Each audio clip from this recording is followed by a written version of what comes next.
अस्सलाम वालेकुम जी, welcome back to my channel. I hope आप सब खैरियत से होंगे और दुआ है जहाँ भी हों अपने प्यारों के साथ एक सेहतमंद ज़िंदगी गुजार रहे हों। तो हमेशा की तरह डेली लाइफ में यूज़ होने वाली ज़बरदस्त सी टिप्स एंड ट्रिक्स और आइडियाज़ लेकर आपके लिए हाज़िर हुई हूँ, जो कि डेली रूटीन में आपके बहुत काम आएँगे। तो बढ़ते हैं आज की इस ज़बरदस्त सी वीडियो की तरफ।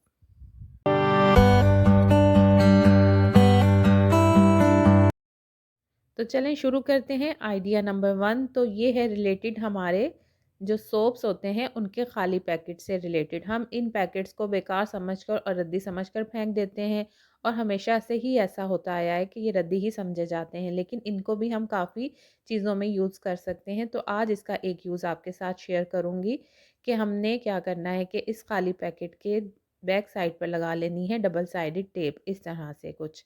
अब ये डबल साइडेड टेप लगाने के बाद हम इसके ऊपर से अच्छी तरह से इसको खोल देंगे ऊपर वाली साइड से। तो आप जानते हैं कि इसके अंदर काफ़ी खुशबू होती है, इसलिए कि इसके अंदर सोप होता है। तो हमने क्या करना है कि इसके पैकेट को इस तरह फोक की मदद से इस तरह इसमें सुराख कर देने हैं। आप किसी भी तरीके से कर दीजिएगा, मेरे पास इस वक्त फोक ही था तो मैंने इसकी मदद से छोटे छोटे से होल्स कर दिए ताकि इसकी खुशबू इसमें से निकल कर अच्छी तरह आ सके। तो इस तरह से इजीली ये हो रहे हैं, कोई इसमें मुश्किल नहीं हो रही कि इसका पैकेट ऐसा नहीं है कि इसमें होल्स ना हो पाए। तो मैंने आसानी से इसमें होल्स कर लिए थे। तो इस तरह से पूरे पैकेट में मैंने इस तरह सुराख कर लिए हैं। अब हमने क्या करना है उसके बारे में आपको बताती हूँ। तो चले बढ़ते हैं अब हम अपनी अलमारी की तरफ। तो मैं ले आई हूँ अलमारी में इसको, और इसके अलमारी के जहाँ हम कपड़े हैंग करते हैं ना, इसकी जो बैक साइड होती है, ये आप देख सकते हैं कि इस बैक साइड को भी हम बहुत सारे यूजेस के लिए यूज़ कर सकते हैं।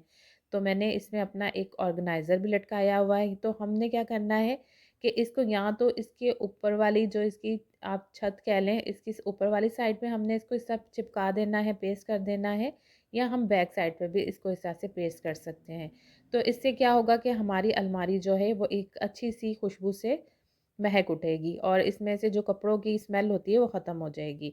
अगर आपको फ़ील हो कुछ अरसे के बाद कि साबुन के पैकेट में से खुशबू आना बंद हो गई है, तो फिर क्या करेंगे हम कि एक कॉटन का बॉल बना लेंगे इस तरह से, और कोई भी फेवरेट परफ्यूम जो आपका है जिसकी आपको स्मेल अच्छी लगती है, उसको हमने स्प्रे कर लेना है अच्छी तरह से इस कॉटन बॉल के ऊपर। आप कोई एसेंशियल ऑयल भी इस्तेमाल कर सकते हैं अगर आपके पास वो अवेलेबल है। मेरे पास इस टाइम कोई भी नहीं था तो मैंने परफ्यूम स्प्रे कर लिया।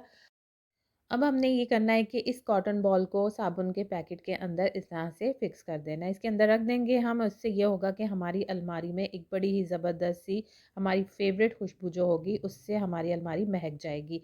अब आप देख सकते हैं कि मैंने अपनी अलमारी की ये बैक साइड वाली जगह को भी किस तरह से यूटिलाइज़ किया है। यहाँ पर भी मैंने एक मल्टीपर्पज़ के लिए ऑर्गेनाइज़र हैंग किया है। इसमें मैं अपनी कोई भी ऐसी चीज़ें रख सकती हूँ जो कि मुझे सामने नहीं रखनी। तो मैं इसी तरह से इस पैकेट को ऊपर फिक्स नहीं करूँगी, मुझे यहाँ ये नहीं अच्छा लग रहा, तो मैं इसको छुपा कर थोड़ा, ताकि ये नज़रों में भी ना आए और अलमारी भी हमारी खुशबू से महकती रहे, तो मैं इसको ऐसा छुपा कर बिल्कुल कपड़ों के पीछे पेस्ट कर देती हूँ। तो इससे क्या होता है कि ये नज़रों में भी नहीं रहता और जब हम कपड़े आगे कर देंगे तो बिल्कुल भी ये नज़र नहीं आएगा, लेकिन इसकी खुशबू से हमारी अलमारी जो है वो महक जाएगी और हमारे कपड़ों की जो भी बैड स्मेल है या अलमारी में से भी एक मखसूस बुरी सी स्मेल आ रही होती है वो भी ख़त्म हो जाएगी। इसी तरह से हम जो कपड़े फ़ोल्ड करके रखते हैं वहाँ पर भी हम इसी पैकेट को इस तरह से पैकेट बनाकर, तो उसको बिल्कुल ऊपर हाइड करके बिल्कुल छुपा कर इस तरह से पेस्ट कर देंगे, इसलिए कि ये सामने पड़े हुए या लगे हुए बुरे लगते हैं। तो इस तरह से जब हम छुपा कर इसको पेस्ट कर देंगे तो इसकी मदद से भी हमारी अलमारी में से बड़ी अच्छी खुशबू आती रहेगी और हमारे कपड़ों में से कोई बैड स्मेल नहीं आएगी। और आई होप आपको ये आइडिया पसंद आया होगा। तो बढ़ते हैं अब अपने आइडिया नंबर 2 की तरफ।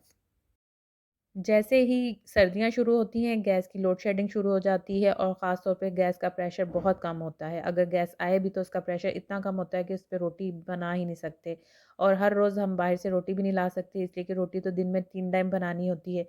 तो आज मैं आपके साथ अपना पर्सनल जो है एक मेथड शेयर करूँगी जो कि मैं खुद इस तरह से करती हूँ जब हमारे घर में गैस का प्रेशर कम होता है, और मैं इस तरीके से अपने घर वालों को रोटी बना कर देती हूँ। इसलिए कि बहुत सारे फैमिली मेंबर्स ऐसे होते हैं जो बाहर की रोटी नहीं खाते।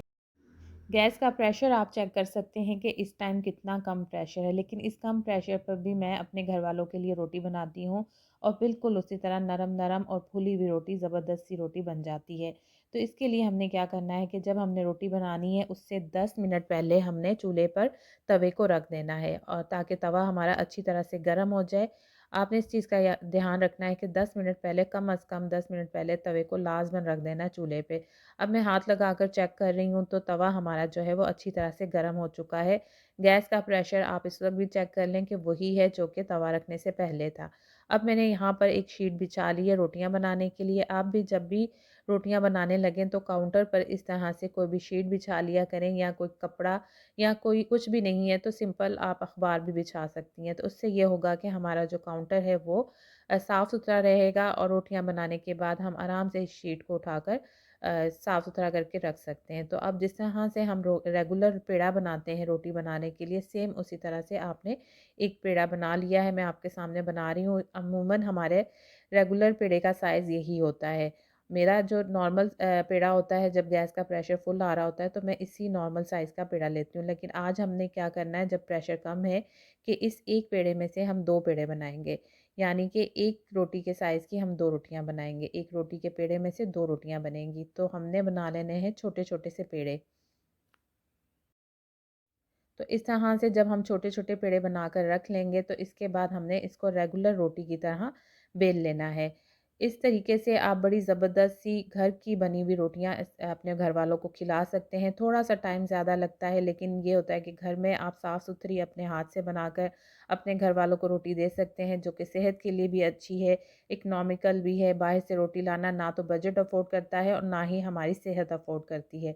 तो अब आप देख सकते हैं कि मैंने छोटे-छोटे पेड़े बना लिए हैं, यानी कि जो एक बड़ा साइज़ की रोटी का पेड़ा होता है, उस पेड़े में से हमने 2 पेड़े कर लेने हैं, बस इतना छोटा पेड़ा करना है। अब रोटी को मैंने बेल लिया है, और जिस तरह नॉर्मल हम रोटी बनाते हैं, बेलते हैं, उस तरह से बेल के मैंने तवे पे इसको डाल दिया है। तवा हमारा जो हमने 10 मिनट पहले रखा था, वो इस वजह से अच्छी तरह से गर्म हो चुका है, तो रोटी दोनों तरफ से अच्छी-सी सिक जाएगी। गैस का प्रेशर मैं आपको अभी भी दिखा रही हूँ कि वही है जो कि शुरू में चेक किया करवाया था आपको। तो छोटे साइज़ की रोटी बनाने का मकसद भी हमारा यही है कि बिल्कुल गैस कम है और बिल्कुल सेंटर में है तवे के गैस, तो उतनी ही रोटी बनाई जाए जितनी गैस की हीट है। तो जहाँ-जहाँ गैस होगी उतने साइज़ की रोटी है, जिसकी वजह से रोटी आसानी से पक जाएगी।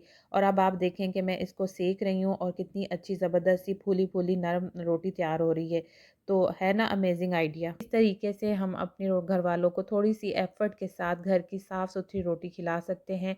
हमारे ऐसे फैमिली मेंबर जो कि बाहर की रोटी नहीं खाना खाना पसंद करते और उनको मजबूरी में खानी पड़ती है, जिससे उनकी सेहत ख़राब होती है, तो आप इस तरीके से उनके लिए घर में रोटी बनाएं। थोड़ी सी एफ़र्ट हमें ज़रूर करनी पड़ेगी, थोड़ा सा एक्स्ट्रा टाइम ज़रूर देना पड़ेगा, लेकिन हमारे घर वालों की सेहत से बढ़कर तो नहीं है ना ये सब कुछ। तो ये देखें कितनी ज़बरदस्त फूली फूली नरम, बिल्कुल उसी तरह जिस तरह से हम फुल गैस पर तैयार करते हैं रोटी, बिल्कुल उसी तरह की रोटी तैयार हुई है। बस फ़र्क ये है कि साइज़ में थोड़ी-सी छोटी है।